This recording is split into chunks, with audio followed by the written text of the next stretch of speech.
আপনি কৃত্রিমভাবে কালোবাজারি করে বাংলাদেশের দুর্ভিক্ষ করলেন এবং তখন তার মন্ত্রীদের নাম আসলো বোতল মন্ত্রী, কারণ তখন তারা ড্রিঙ্ক করে পড়ে থাকতো আর দেশের মানুষ না খেয়ে মারা যেত। আপনি কালোবাজারি করে তারপরে দুর্ভিক্ষ তৈরি করলেন। 1974-এর দুর্ভিক্ষের কথাই তো, তাই না? আমার প্রশ্ন হচ্ছে, কয়েক বছর আগে যে জনগোষ্ঠী যে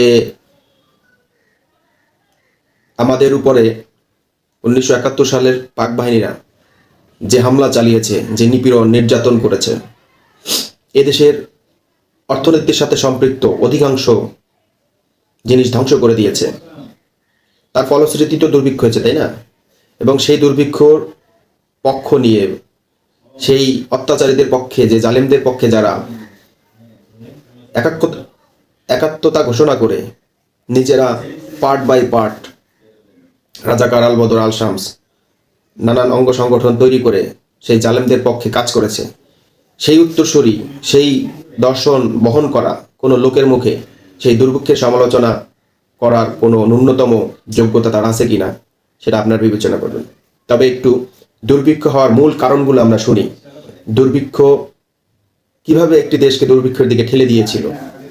1971 সালে মুক্তিযুদ্ধের সময় পাক বাহিনীরা এই বাংলাদেশের উপরে যে ধ্বংসযজ্ঞ চালিয়েছিল, সেই ধ্বংসযজ্ঞ ছোট্ট একটু সংক্ষেপ আপনারা শুনুন। এখনকার ইউএন সংবাদ মাধ্যম প্রচার করেছে বাংলাদেশের ক্ষয়ক্ষতির পরিমাণ প্রায় 1200 কোটি ডলারের, যেটা বাংলাদেশের কারেন্সিতে 4000 থেকে 5000 কোটি টাকার মতো। 300টিরও বেশি রেল সেতু ধ্বংস করেছে এবং 4000-এর মতো সড়ক যোগাযোগের অনুপযোগী করে ধ্বংসস্তূপে পরিণত করেছে এবং এদেশের প্রধান প্রধান বিদ্যুৎ কেন্দ্রগুলো বেশিরভাগই ব্যবহার অযোগ্য করে রেখে গিয়েছিল। মংলা এবং চট্টগ্রাম বন্দরে মাইন পুঁতে রেখে জাহাজ ডুবিয়ে দিয়েছিল পাকিস্তানি হানাদাররা, যা অর্থনীতির সাথে সরাসরি সম্পৃক্ত ছিল। বাংলাদেশের জনগণের প্রায় 43 লক্ষ ঘরবাড়ি পুড়িয়ে ছারখার করে দিয়েছিল, যার ফলশ্রুতিতে 1 কোটি মানুষকে ভারতে শরণার্থী হতে হয়েছিল। 20 লক্ষ কৃষক পরিবারের হালের বলদ, চাষবাসের সরঞ্জামাদি এবং বিপুল পরিমাণে খাবারের গুদাম পুড়িয়ে দিয়েছিল, যার প্রভাব পড়েছিল পরবর্তী জনগণের উপরে।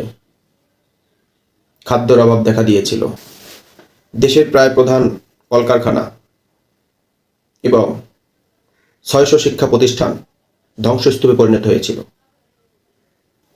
যুদ্ধের পরবর্তী সময়ে পাকিস্তান কেন্দ্রীয় ব্যাংক থেকে বাংলাদেশের কোনো অর্থ, স্বর্ণের রিজার্ভ দেওয়া তো হয়নি, উল্টো আরও বাংলাদেশের ব্যাংকগুলো থেকে কারেন্সি পুড়িয়ে দেওয়া হয়েছে বিপুল পরিমাণে।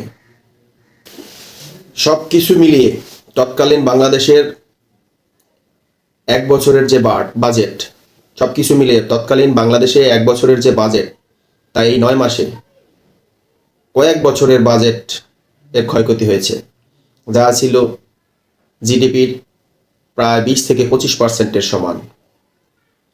এটা আমার মুখের জরিপ না, এটা হচ্ছে তৎকালীন সময়ে ইউএন সংঘের জরিপ।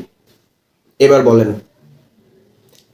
একটা দেশ স্বাধীন হওয়ার পরে তার যুদ্ধের সময় যদি এই পরিমাণে ক্ষয়ক্ষতি হয়, তাহলে সেই দেশকে ঘুরে দাঁড়াতে কি পরিমাণে স্ট্রাগল করা লাগে, সেই পরিমাণে মানুষকে স্বাভাবিক জীবনযাত্রায় ফেরত যেতে কি পরিমাণে যুদ্ধ করতে হয়েছিল। আর দুর্ভিক্ষ সময় আমেরিকা সেই জাহাজের খাদ্য গল্প তো আমরা সবাই জানি। সব মিলিয়েই বাংলাদেশকে দুর্ভিক্ষের মোকাবেলা করতে হয়েছিল।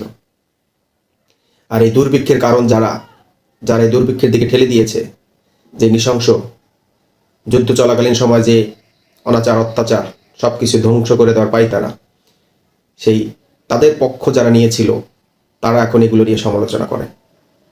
আমাদেরকে মেধা এবং বুদ্ধি দিয়ে সব কিছু বিবেচনা করতে হবে।